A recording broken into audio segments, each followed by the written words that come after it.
Internet connectivity is something many people take for granted. It's not something you think about, but when you don't have good reception, it can have a profoundly frustrating impact on day-to-day life.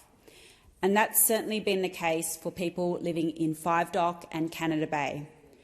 A local constituent got in contact with me to express his deep frustration with the poor mobile reception. He told me how it affected not just his daily life, but his work too. He's a freelancer who often works from home. New clients couldn't contact him for potential work, and existing clients got frustrated that their calls weren't being answered. It was so frustrating, this person has considered leaving the area altogether to get better reception. Stories like these led me to run a community survey to find out just how widespread the problem was. And the response was huge. I was overwhelmed. I received almost 400 postal and online survey responses detailing the poor mobile coverage and how it impacted people. In answer to the question, how often do you experience mobile black spots?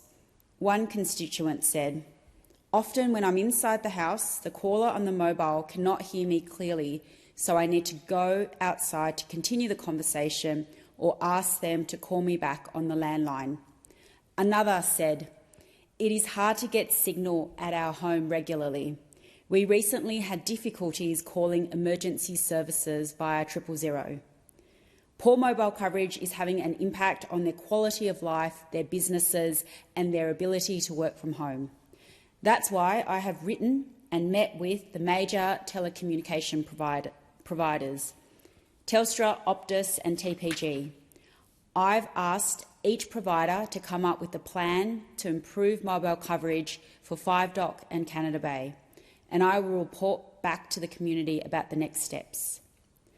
Bad mobile reception isn't just an issue that is localised to Five Dock and Canada Bay. It's an issue in Wentworth Point too. These are suburbs in metropolitan Sydney, less than 20 kilometres from the CBD, with thousands and thousands of residents. We've managed to significantly improve the mobile coverage in Wentworth Point, thanks to working with the telecommunication providers, and I want to do the same for Five Dock.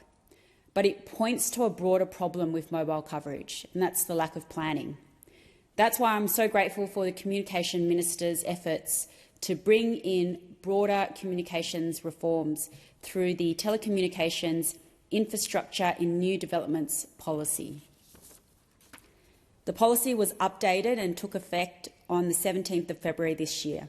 It sets a clear path for how we're going to prevent these frustrating black spots from happening in the future. It's about ensuring that as a community grows, everyone moving into new developments has access to modern telecommunications, including both mobile and broadband services. Just as you expect to have water and electricity when you move into a new area, developers will now have to view mobile connectivity with the same level of importance as these essential services.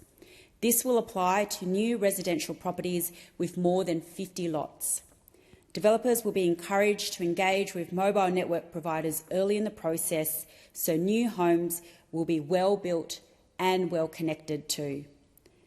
The principles that drive this key policy are to engage early, plan thoroughly, and build not just for now, but for the connectivity needed for tomorrow.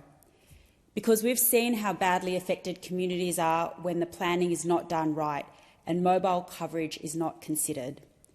So while I'm determined to patch up the gaps in mobile coverage across my electorate, I'm very pleased the Albanese Labor government is doing the hard policy work to ensure that this sort of remediation work doesn't need to happen as often in the future. If we plan it right at the very beginning, mobile coverage and internet broadband usage will be something that everyone in this country can take for granted.